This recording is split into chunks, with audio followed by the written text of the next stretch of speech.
Ilia Topuria ficou encurralado e teve que mudar de opinião.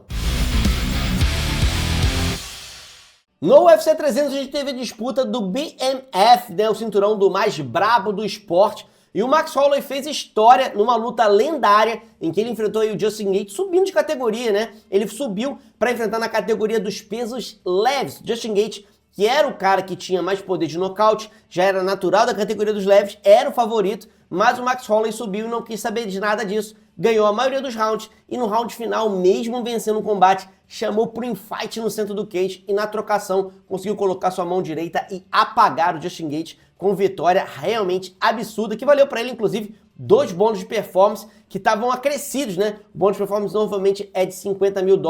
Dessa noite do UFC 300 estava de $300 mil, ou seja, o Max Holloway ganhou por fora o salário dele, fora as bolsas, ele ganhou mais $600 mil em prêmios. Pra você ver como a atuação do cara foi realmente muito fora da curva. Essa atuação colocou o Max Holloway num holofote gigantesco. Ele que já era um atleta que é um dos melhores pesos-penas da história, o cara realmente foi campeão durante muito tempo, é absurdo, tem um volume de golpes incomparável. A gente já fez vídeo aqui no canal falando dos recordes que tinham no UFC 300, vou deixar até o link aqui para vocês poderem assistir. E um dos caras mais mencionados é o próprio Max Holloway, que coloca um volume, uma tensão, uma pressão o tempo inteiro que ninguém consegue comparar, ninguém consegue chegar nem perto. O segundo lugar está muito para trás do que ele consegue colocar dentro do esporte. E olha que o Max Holloway tem apenas 32 anos. Max Holloway tem uma pedra no sapato que é o Volkanovski, que por enquanto está fora do jogo, então o Max Holloway tem realmente uma carta gigantesca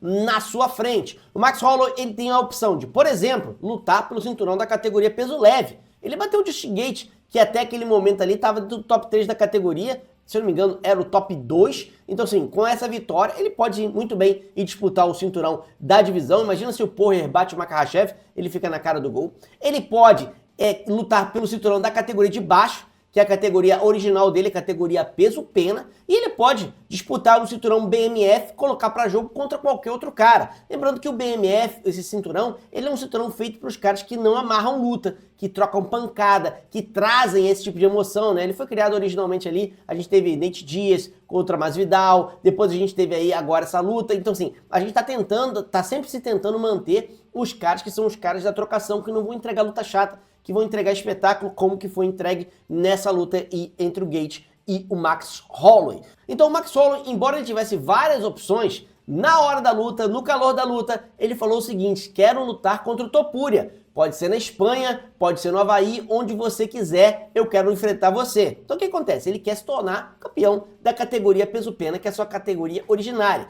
Na entrevista pós-luta, de cabeça mais fria, ele falou: tenho muitas opções, vou esperar uns 2 meses, vou descansar, vou ver o que o UFC me oferece. Por quê? Porque o Dana White já chegou no ouvido ali do Max Holloway e falou assim: cara, ó, com essa vitória, com isso que você alcançou, você agora é uma estrela do esporte. Eu não posso mais te tratar como um cara que tem que seguir as regras para poder chegar na disputa do cinturão, sabe? Ele virou uma coisa meio Conor McGregor, uma coisa meio Nate Diaz, meio Masvidal, que a gente já sabe que sim, como tem um nível de popularidade tão grande, como conseguiu estourar a bolha de uma maneira tão absurda, o cara acaba ganhando alguns privilégio. Então, falou assim, ó, tem outras opções, de repente tem outras coisas melhores pra você até do que disputar a categoria de baixo. Então, na entrevista pós-luta, ele já chegou mais mansinho e já chegou mandando essa, não, tenho várias opções e tal.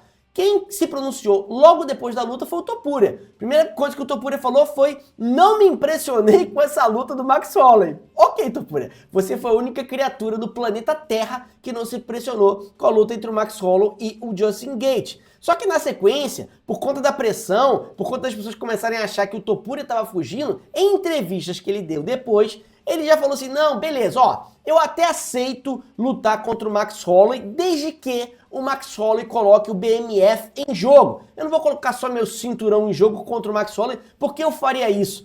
Eu prefiro lutar contra o Volkanovski. Só que ele tá esquecendo que o próprio Volkanovski falou: ó, Topuria, se você quiser lutar com alguém, lute com outra pessoa, porque eu preciso me recuperar. O próprio Volkanovski se retirou dessa jogada, se retirou da linha de disputa pelo cinturão. E assim, sem ter o Volkanovski, quais são as opções que tem o Ilia Topuria? Ele pode enfrentar, olha, vou te falar aqui quem tá no top 5. Você tem Volkanovski em primeiro, depois tem o Max Holloway em segundo, depois tem o Brian Ortega. Brian Ortega que venceu o Yair Rodrigues, que é o quarto. Então assim, o Brian Ortega vem de vitória, maravilha. uma única vitória, porque ele se lesionou em 2022. De 2022 para cá ele só teve uma luta contra Yair Rodrigues. Credencia o Brian Ortega para disputar o cinturão? Pode até credenciar, mas assim, ele versus Max Holloway, em quem você colocaria suas fichas aí para ter mais moral dentro do evento para poder chegar lá para disputar o cinturão? Aí você tem o Yair Rodrigues que está em quarto, que vem de derrota. Depois disso você tem o Evloev. O Evloev, a vitória mais impressionante do Evloev foi em cima do Arnold Allen, que é o sexto do ranking, tá? E assim, o Evloev, ele acabou de chegar no top 5. Será que ele já pula para disputar o cinturão na frente do Max Holloway depois do que o Max Holloway fez no UFC 300? O Arnold Allen vem com 2 derrotas seguidas, então assim, não tem muito nome. Você tem o Brian Ortega, ou o Evloev, ou o Max Holloway. Eu acho que o Ilia Topuria percebeu que ele não tinha escolha e que era meio feio ele ficar falando de que ele não queria lutar contra o Max Holloway e poderia pegar bal pra ele e já começar nesses burburinhos de que ele tava fugindo. Então ele preferiu sair por uma saída honrosa, dizendo, não, tá, até luto, mas coloca teu cinturão BMF aí pra jogo, que aí sim eu aceito, senão eu não aceito. Só pra fazer parecer que é ele que tá escolhendo. Inclusive, em entrevista ele falou assim, não, porque eu tenho muitas opções. Se o Max Holloway não colocar o cinturão dele, eu tenho outras opções. Na verdade, quem tem muitas opções é o Max Holloway, né? O Ilia Topuria tá meio fraco de opção ali pra ele, principalmente se ele quiser fazer um grande evento na Espanha. Imagina o evento principal da Espanha ser o cinturão BMF contra o cinturão linear, essa colisão aí. Eu acho meio complicado fazer essa unificação de cinturão, porque você pode ter um campeão amarrador, um campeão que gosta do grappling, não que eu não goste de grappling, tá? Acho ótimo, adoro lutadores que tem jogo de luta agarrada, que vão pra finalizar, que vão pra resolver a parada. Mas assim, o BMF não foi criado com esse espírito. O espírito do BMF é o espírito do porradeiro, do cara que vai trocar soco no centro do queixo, como o Max Holloway fez ali com o Justin Gaethje. Então assim, essa unificação pode colocar o BMF numa situação complicada. Não sei se vai acontecer. Mas coloca aqui embaixo os seus comentários. Vocês acham que o Ilia Topuria virou a chave porque viu que não tinha alternativa, ele seria obrigado a lutar com o Max Holloway caso essa opção viesse do evento? Ou você acha que essa unificação entre o BMF e o cinturão linear é uma coisa que deve acontecer na categoria? Coloca nos comentários que eu quero saber a opinião de vocês. A gente se vê na próxima. Um grande abraço e até mais!